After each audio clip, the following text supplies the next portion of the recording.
put together before I got up here, eh? And yeah, what's wrong? Help me out here. It's all good.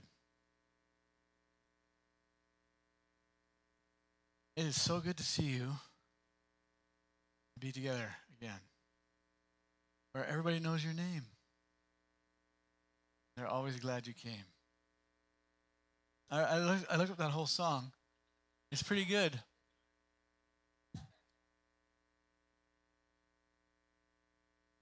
It's pretty good. Pretty right on for a bar song.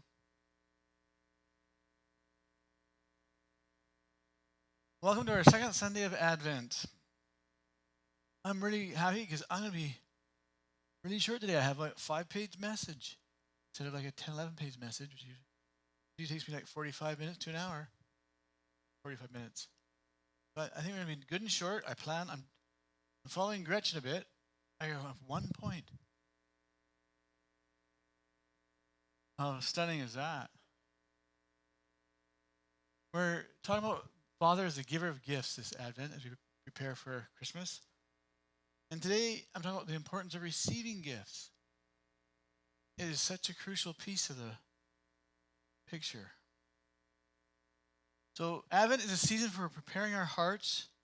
It's like a tilling of our soil, of our hearts, to get ready to make a place for Christ to come, for the babe in the manger to come. His place in our hearts. Because he is our most stunning, breathtaking gift. I think to myself, this as a pastor, maybe more so as a pastor, it's excruciatingly easy to take him for granted. The most amazing gift, God in the flesh, come down, be with me and you. So we're preparing our hearts to receive him.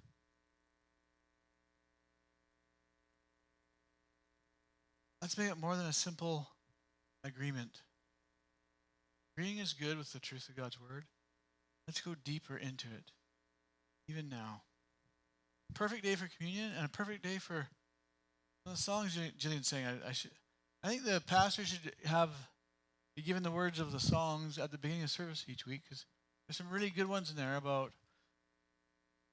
the cross was in the worship, stars were in the worship, Christ was in the worship. It was really good, and it linked in very well with what I have to say. So last week, along with some pursuit of joy in our midst that we did together as we shared some blessings for each other and some experiences together, we also looked at James chapter 1, verse 17, which is a simple little verse, but it has something unique. I think it's the only place God is called Father of Lights, the Bible. And James tells us, artfully, poetically, as he ponders, he coins this phrase, I think. I don't think anybody else used it. Every good and every perfect gift is from above, coming down from the Father of lights. Every good. There's no good gift that is not from Father. No good gift that is not from Father. We pondered together this artful phrase of James, this Father of lights phrase, title, name. We call it a name, Father of lights. A name for God. God speaks of him hiding in light. He hides himself in light. What a wonder.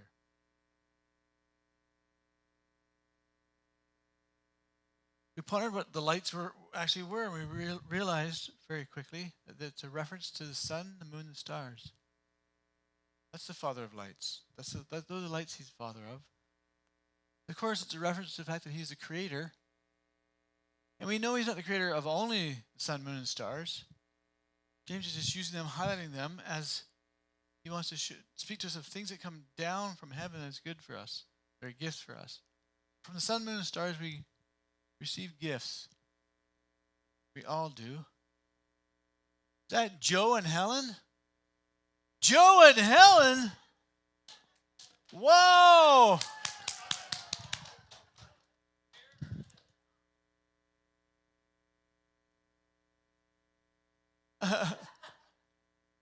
So good to see you.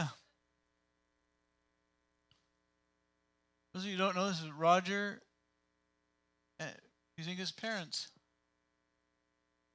Helen the Great, whom we all appreciate. When I first met Helen, she'd say stuff like that. I'm Helen the Great, whom we all appreciate. Well, Joe and Helen, you've come to some place where now everybody knows your name. And they're always glad you came.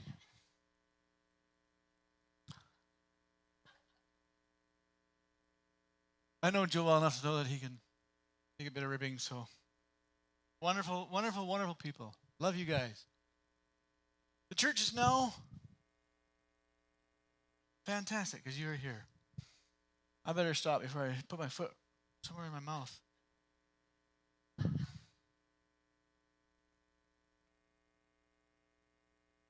Where was I? In church, apparently. Father of lights. Oh yeah, we talked about some of the blessings that the lights of the sun, moon, stars give to us last week. So the amazing Church of Oxford Hill came up with some good things that we get from the sun, moon, and stars. Just remind us of those as we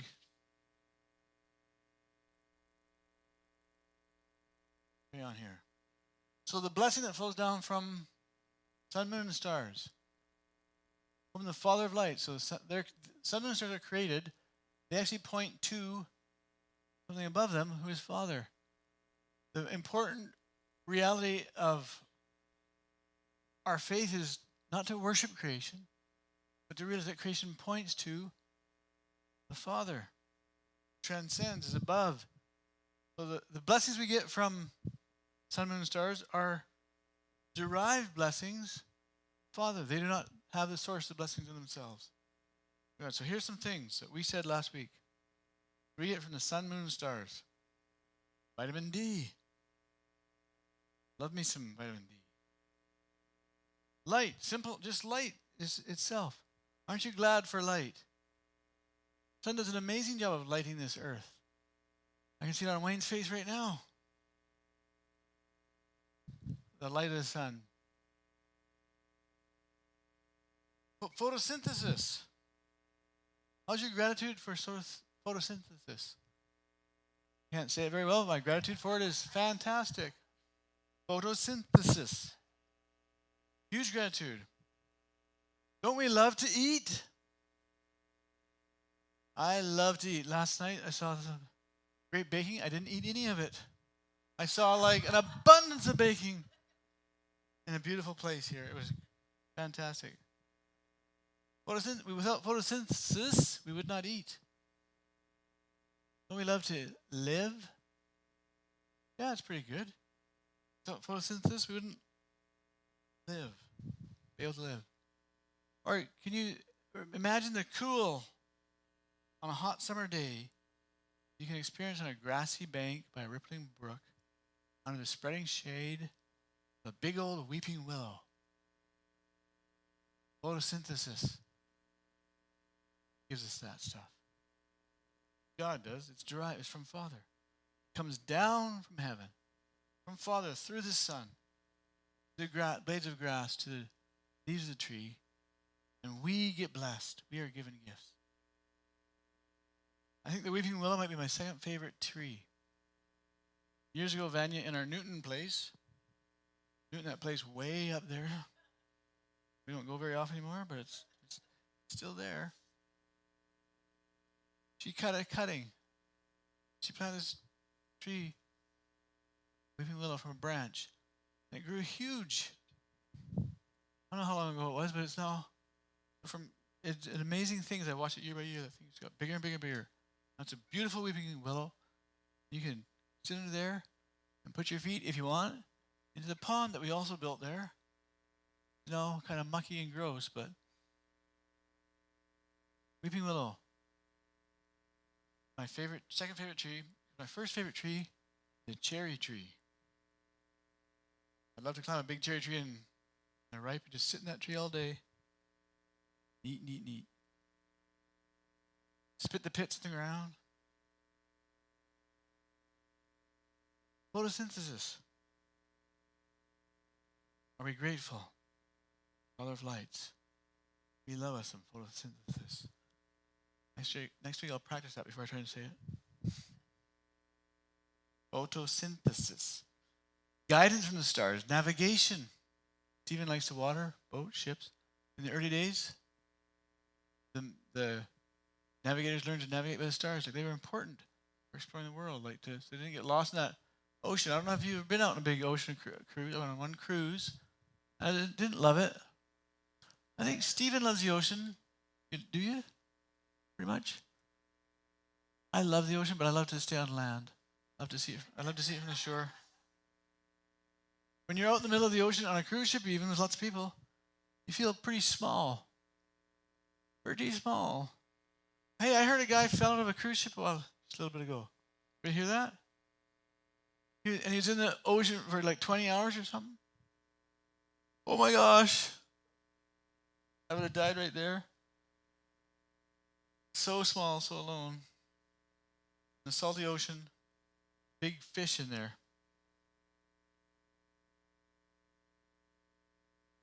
The stars give us navigation.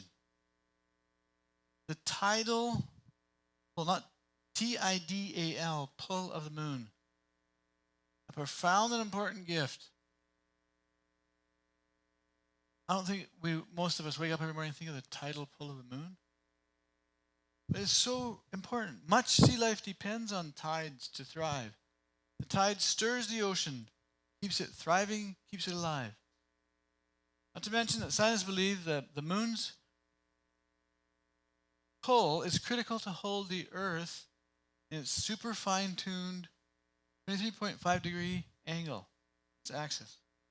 We lose the moon, we'll be crying and begging for some of that good old-fashioned global warming we used to have all the time. Because we'd be going into an ice age.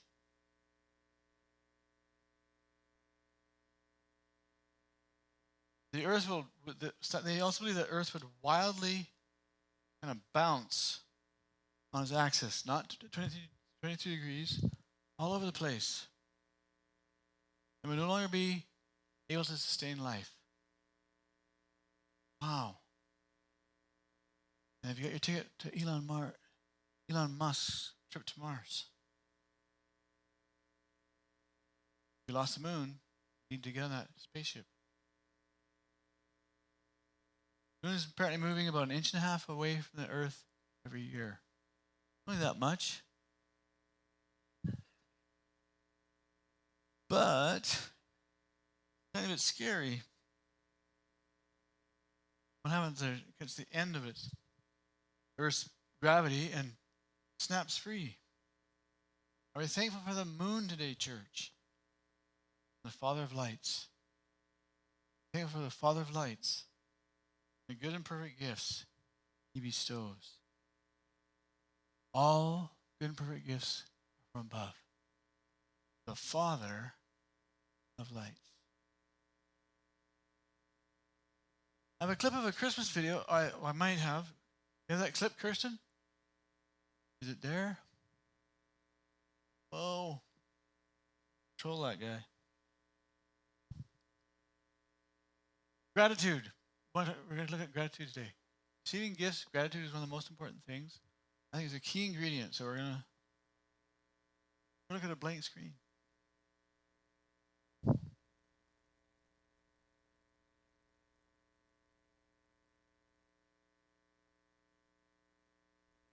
Some of you may have seen this video.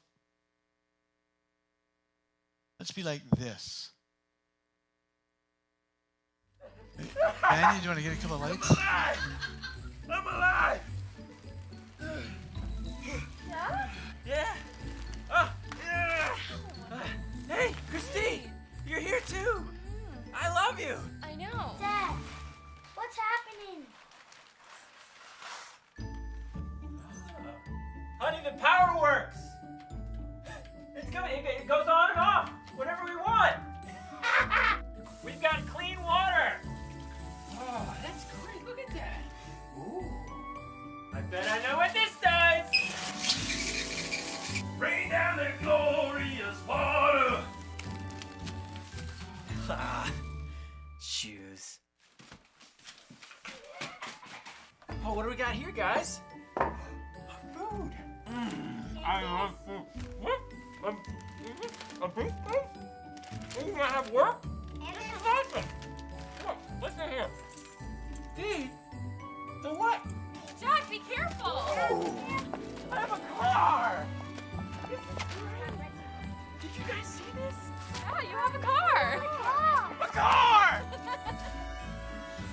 And don't forget your coffee. You're the best.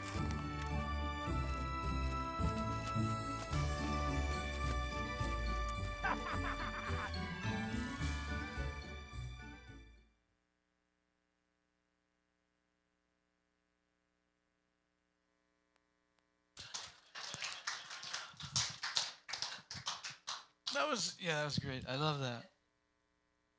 It's fun, but it makes a great point.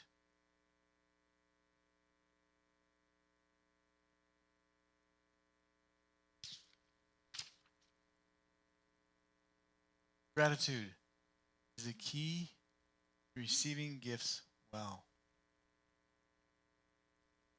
Important to receive gifts well. Why is it sometimes difficult to receive a gift? Have anybody experienced that? Difficulty to receive, someone gives you a gift and you have a hard time receiving it? No? Well, good for you. Fantastic for you. I have a story here. When my kids were little, and I was young and good looking, my wife went away on our first weekend by herself. She had since we had kids. Remember that, Vanya? To a wedding. So I thought, I can handle this. I'm a man, 4 kids and dad, and a business and a church, and a septic field that had been broken, and a rental house. Now, we had a deal with our landlord, not a deal that most people would live with, but we did. That we looked after the place and had cheap rent. The septic field died. I'm like, oh crap! When I talked to him, he wasn't going to fix it. And it, actually, here's a confession.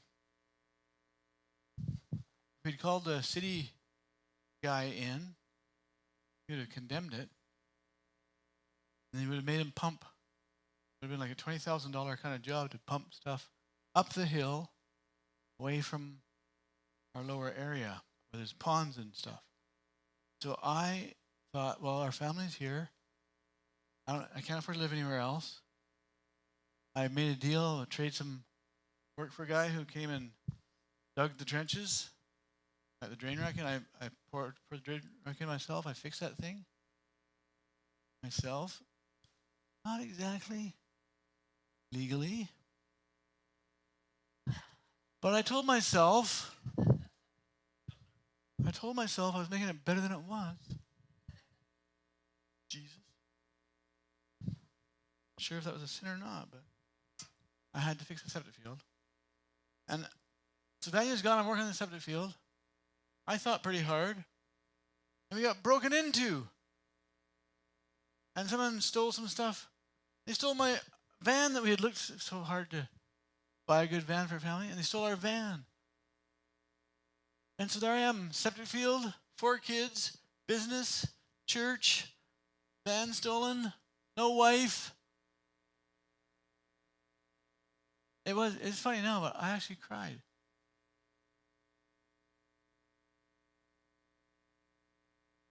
It was just more than I could take.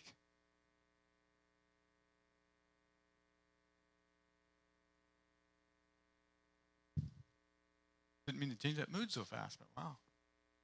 My kids.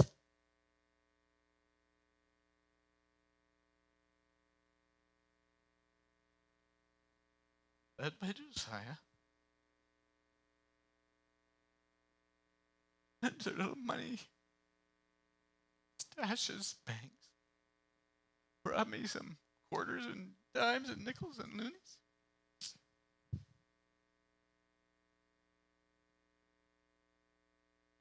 I didn't accept it.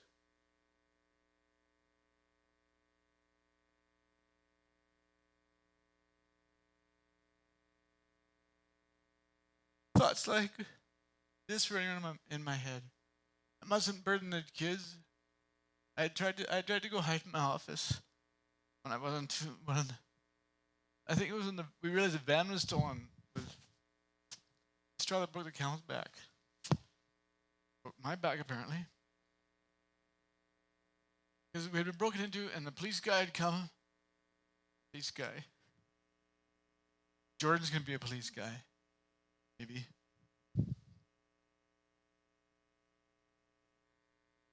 And we had looked at what had been, we looked around the house. And I said nothing's missing. And we actually went down into the carport where the van was parked, and there was no van there, but I didn't even realize the van wasn't there. Standing with the policeman. So then the next 12 hours later, I go out and like, our van is gone. So that's when I went and sat down in my office. Tried to shut the door and whimper quietly to myself. The kids figured it out pretty quick. They asked me what was wrong. I said, oh, there's a lot going on and can't afford the cost of the septic field. Like just the materials and stuff was more than I could afford then. The gravel and the piping. They decided took them all to their rooms and they got their little money and they gave it to me. I'm like, I can't receive this. I'm the provider. They shouldn't be burdened by this. They don't have to carry this weight. And so then they started to cry as well, a couple of them.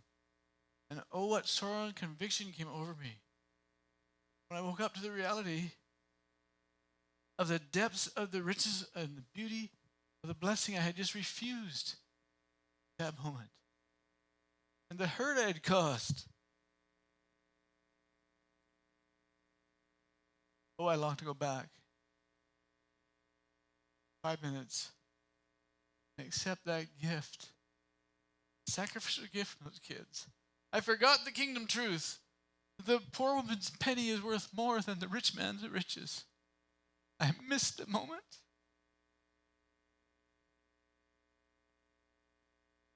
But God is still good. There's no better thing for me to have done in that moment than to simply have received and embraced the gift with joy, gratitude.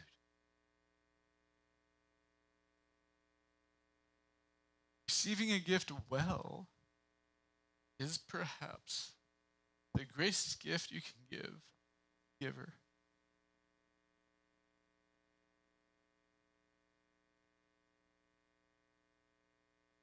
And receiving the gift well is receiving it with gratitude. Gratitude. That's what Advent is about. That we come to a place of receiving the gift of the Christ child with the gratitude the gift deserves. There is no greater gift. Father, the giver of gifts, has designed us to be blessed both by giving and receiving.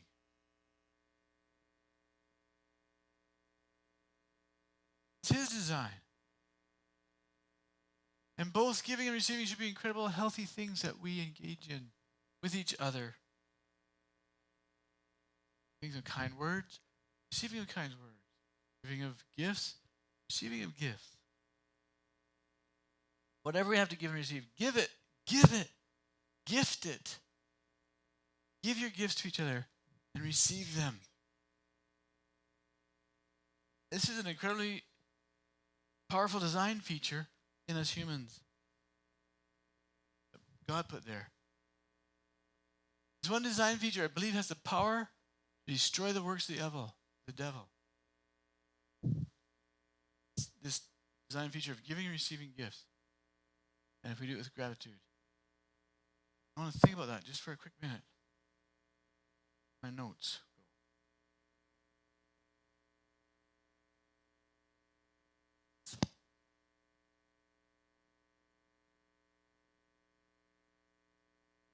When I receive a gift well, I bless the giver, and I disempower the evil one. Power to break depression, even receive gifts well. The power for restoration, relationships, even receive gifts well. Is the power to break the power of money over us, the idol of money, and we give and receive well. Power to be free in Him, receive well. So why is it so hard sometimes? I want to close by going deeper into the greatest gift ever given. Gift of the Christ child, God become flesh and dwelling among us. What's the human struggle when it comes to receiving the gift Christ child came to give? The gift of salvation, we might say. The gift of forgiveness. Father's plan. Salvation, forgiveness, one on the cross by the Christ child. He grew up so elegantly and perfectly. So our meditation, our application for this morning is, we're going to come to communion here in just a moment. Our exercise this morning is to look at our own hearts, see how have we received the gift God has given us. Is there a place where we haven't received it fully? Don't be like me with my kids. Don't dishonor that gift. The baby came. Receive his gift. So deep and rich and beautiful. I think part of it is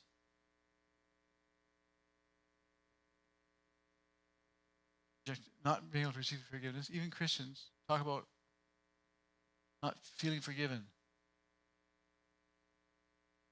They pray the prayer for forgiveness, still don't feel forgiven. What's the reason? Why would that happen? Why can't we forgive ourselves? Why, precious son, precious daughter? I think there's a few reasons. You just, in your own heart, don't even have to meditate on my reasons. We're coming to the communion, so this is our preparation into communion. I think for one reason, we don't want to need forgiveness. I think a lot of us don't actually want to need forgiveness. We want to be able to be okay all on our own. The good news of the gospel cuts before it heals. It says, Cliff, you need forgiveness. Oh, how shameful that is. I like Al's testimony a week or so ago. Al said, I always didn't feel good enough. And God said, yeah, you're not good enough. That's why the cross was there for you. And so think of my kids and I. Think of Jesus, the baby. The baby came to present you with forgiveness. And you're, I don't want to say you're, I. We know it's true. We still struggle to receive it. I think sometimes we want to be punished. I don't know if you can relate to that. Why do we want to be punished? We want to be punished because then it feels like maybe we paid for it. Whatever sin I have, if I get whipped for it, or it's paid for, I feel better. Anybody admit that kind of thing in your? Happens to me sometimes. It's an aspect of it. God says, you can't be punished enough to pay for your sin, Cliff. The baby came. Little manger. Here he is. Here he is. I saw him earlier. There he is. The baby came. That baby, like my kids, didn't have a very big piggy bank in that moment, did he? That baby was relying on Joseph and Mary. the Son of God, the eternal God, put his life in the hands of us. He was a baby. He was divine. He was fully God. But he couldn't walk. He couldn't talk. He couldn't cry. He wasn't omnipotent. He was in the care of human beings. That baby came to give me forgiveness. Like my kid with small piggy banks. I can't take that from you, Jesus. I can't take that forgiveness from you. I will stand on my own 2 feet. I'll provide my own forgiveness. Oh, church.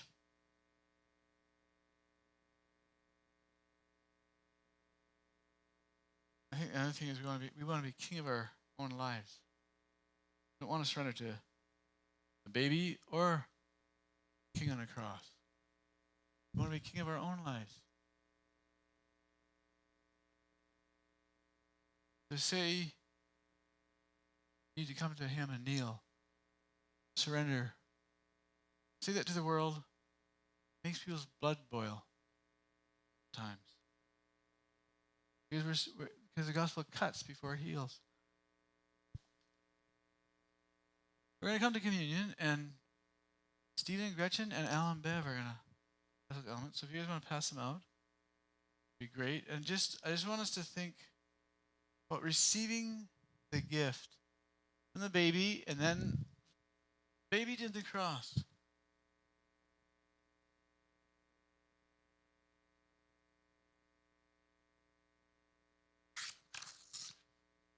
Have I been able to receive the forgiveness?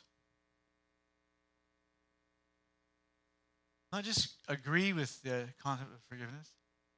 Receive it. Oh, the freedom, the power.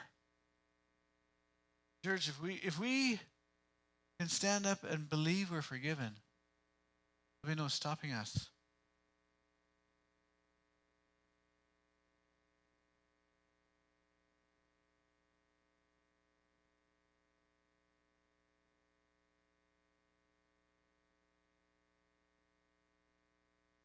This is the elements you pass around.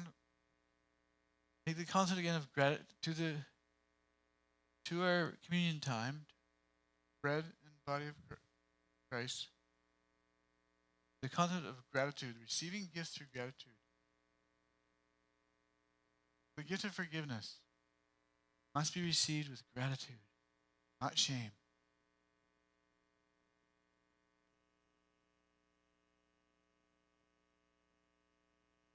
Conviction is allowed, shame is not.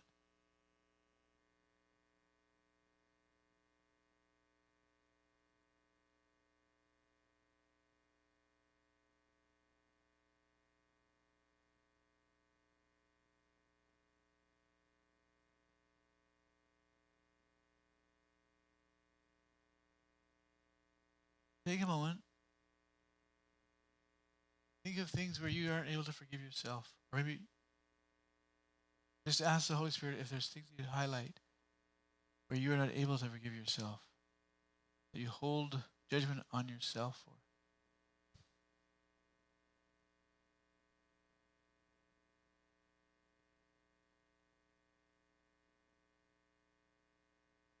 And honor the gift of the Christ child all the way to the gift of the cross.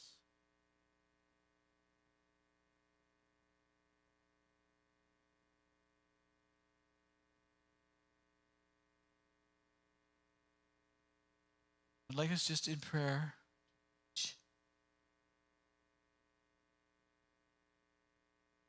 consider our acceptance of his forgiveness.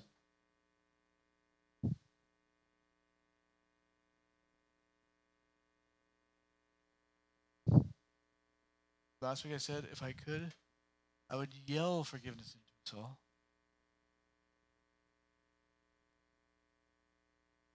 It's not a wise idea, it's just kind of an emotion.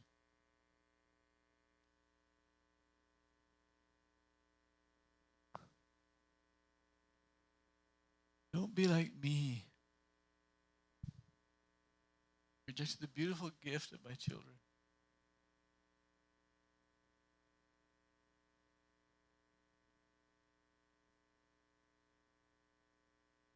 Take the gift of forgiveness all the way in this morning.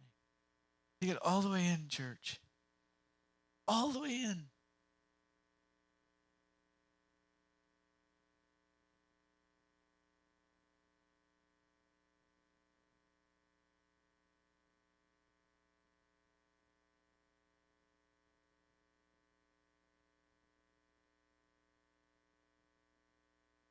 Gratitude begin to well up.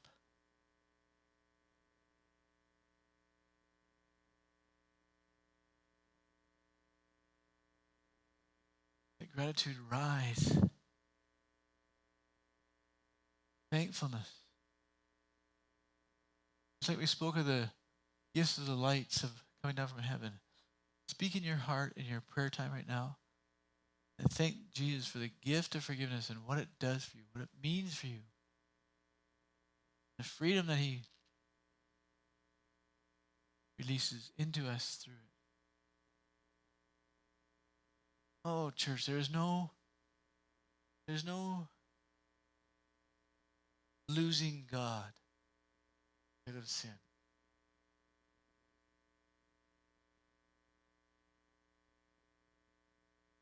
He wants us to walk in the freedom and joy and delight, gratitude, ownership.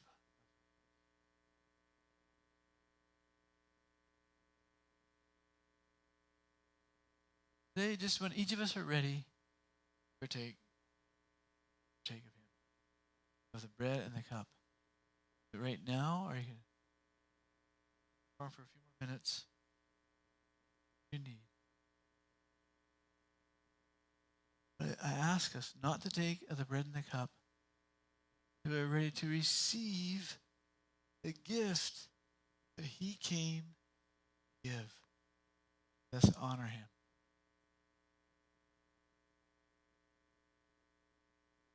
Oh, there should be shouts of joy.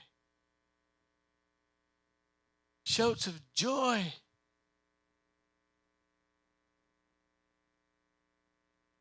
Jesus, we are free.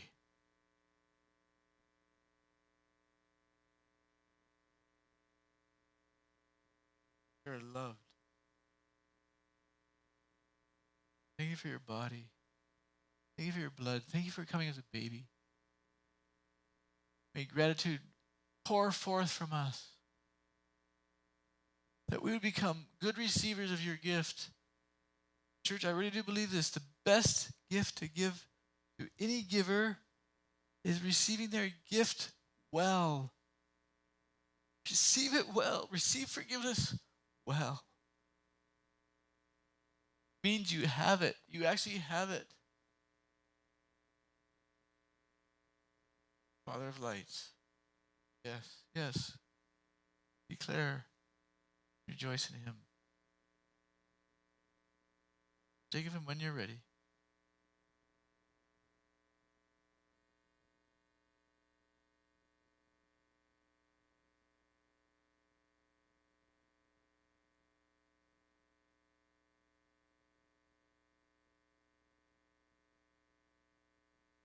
I so love this church.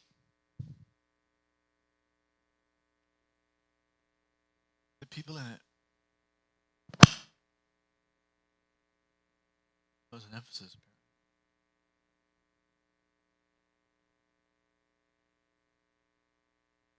I love doing life with you. I love that I can be real with you.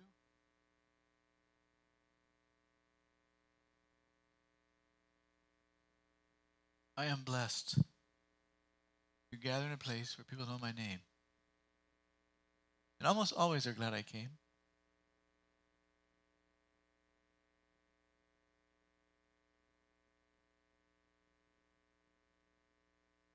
Church, this church loves each of us.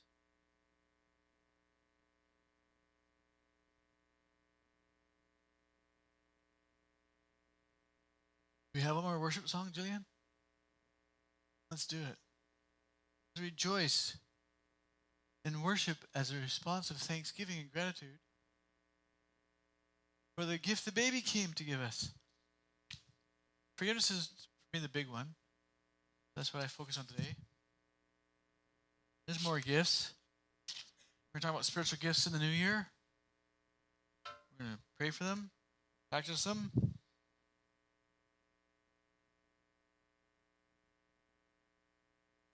Thank you, Jillian, for a great day.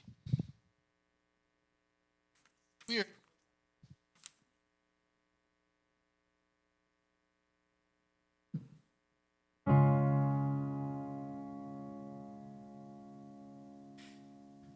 All right. Just gotta make sure this stays up. All right, here we go.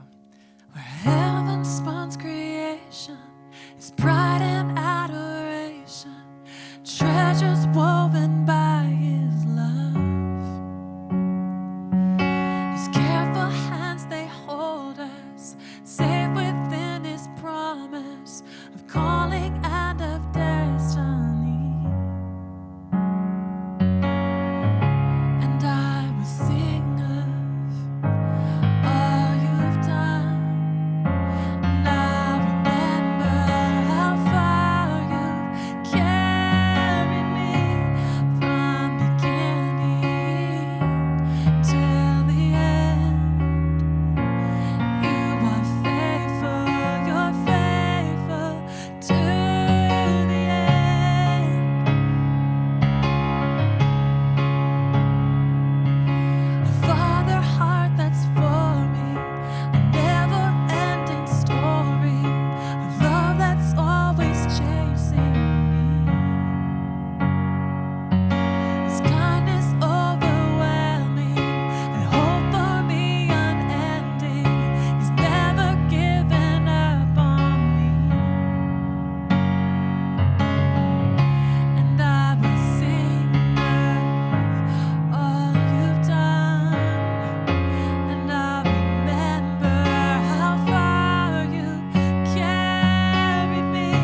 you guys. I'm gonna go say hi to Joe and Helen. Prayer team coming up. Love on each other, church.